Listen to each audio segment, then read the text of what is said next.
Looks like somebody wants Sam Smart to take a look at the footballing icon that is Lionel Messi.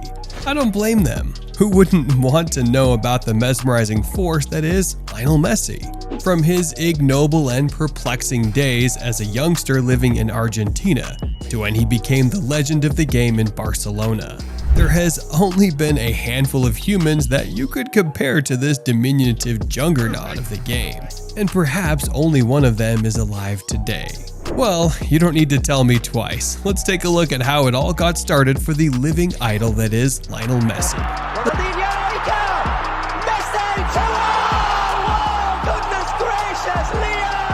The legend that we see today experienced the humble beginnings that are ubiquitous to many South American football players found in the world. Born on the 24th of June 1987, Lionel Andres Messi was the third out of 4 children that came from a working-class family living in Rosario, Argentina. His father, Jorge Messi, was a steel factory worker, and his mother, Celia Maria, was a cleaner. Together, the football-loving family enjoyed the game, not knowing that they had the heir to the Argentina legend. That was the Maradona sitting across them from the dinner table. However, it did not take them long to realize what kind of talent they had in their household, because soon after he started walking, his football talent became apparent to those who came across the toddler. By the age of 5, he was starring for Grandoli, a team that was coached by his father. Following this, he signed with Newell's Old Boys, where even more people began to realize what kind of talent they had on their hands. However, as much as his ability was clear for all to see, so were his deficiencies. Messi was coming up in a time where being a small player wasn't great for someone looking to embark on a career in football. As if that wasn't bad enough for little Messi, people started noticing that the boy wasn't growing, and upon a medical checkup at the age of 11, little Lionel was diagnosed with growth hormone deficiency, or GHD, which would undoubtedly hinder any chance of a career. To top it all off, the treatments were too expensive for his parents and even his club to afford, and as such, it looked like a career in football wasn't meant to be.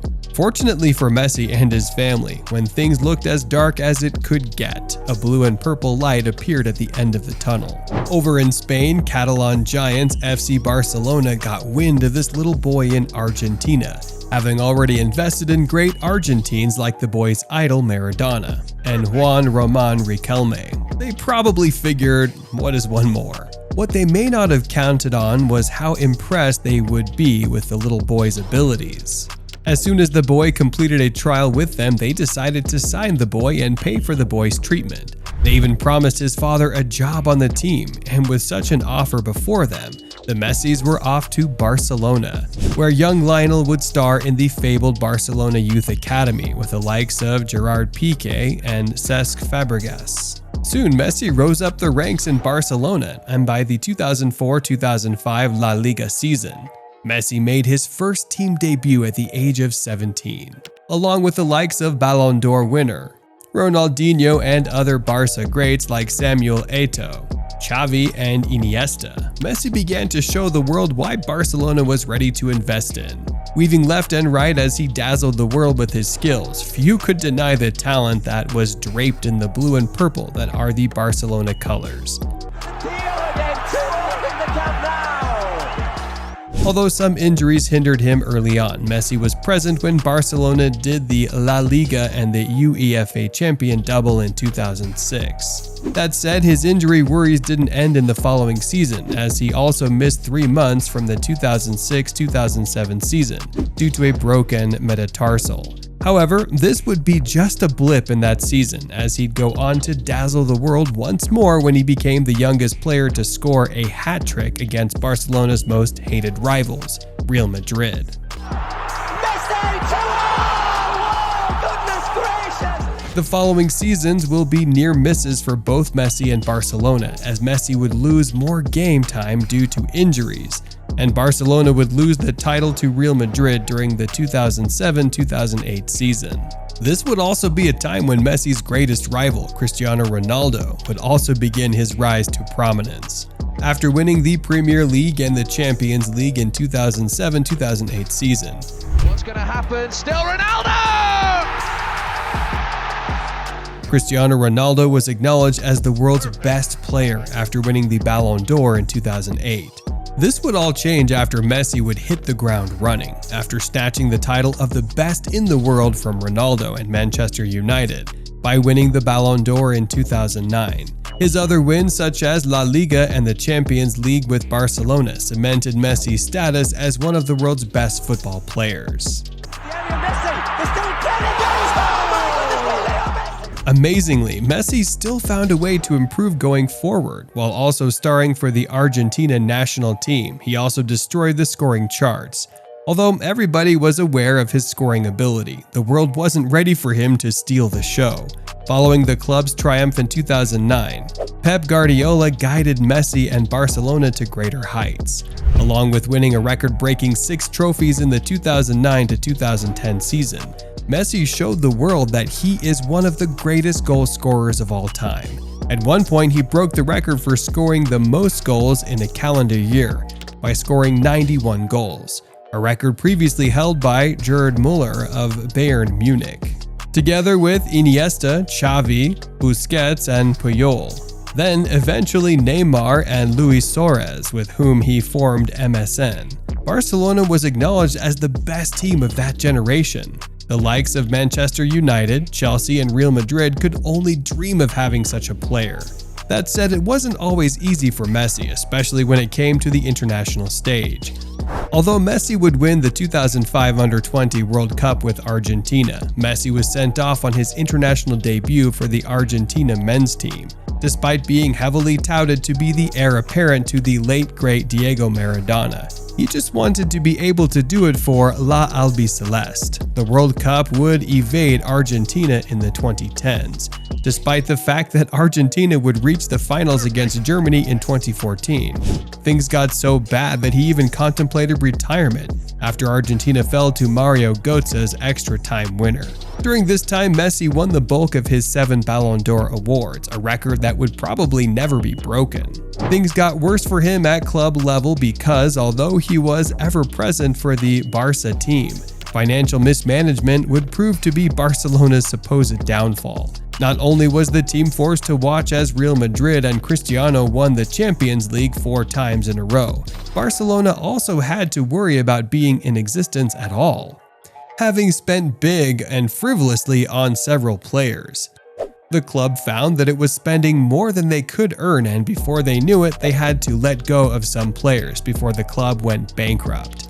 Amazingly, the most notable casualty was Lionel Messi, who would probably never even imagine ever leaving the club that gave him so much.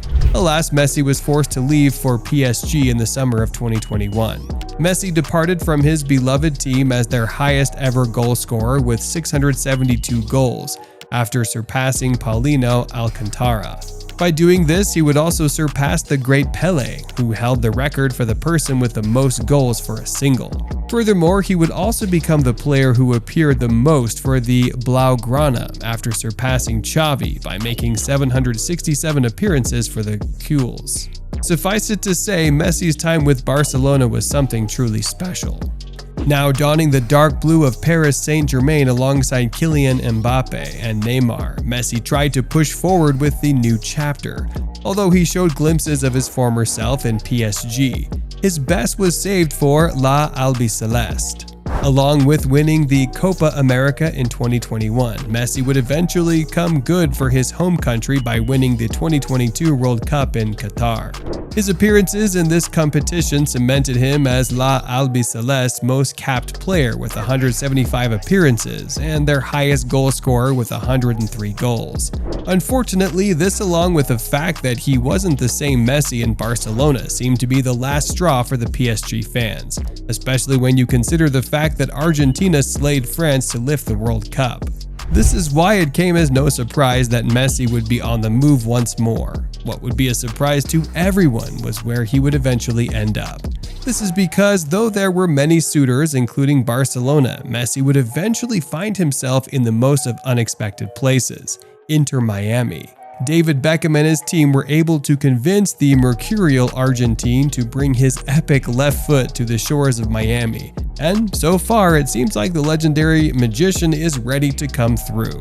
especially for the club that seemed to need his skills the most. You see, the club had been lingering at the bottom of the MLS table when he eventually was subbed on for his debut game against Cruz Azul. With seconds left in the game, Messi scored the winner and his trademark free kick to mark what could be the beginning of a beautiful relationship. In this next game against Atlanta FC, Messi would show that he was ready to destroy the MLS by scoring 2 goals in 22 minutes in his full debut.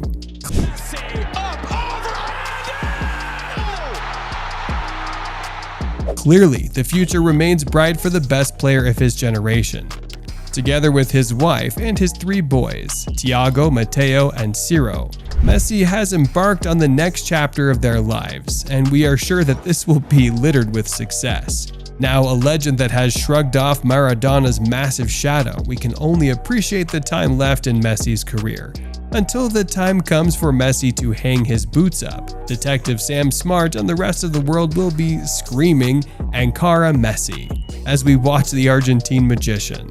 And just like that, our incredible journey through Messi's career comes to a close. But before you go, let's dive into the most captivating football debate of all time, the everlasting brilliance of Lionel Messi. Will we ever witness another footballing genius like him? Can we truly compare him to the legendary Maradona? We're dying to hear your thoughts, so make sure you guys chime off in the comments below. Also, be sure to subscribe and hit the bell icon to make sure you won't miss any of our future content. Until next time, goodbye.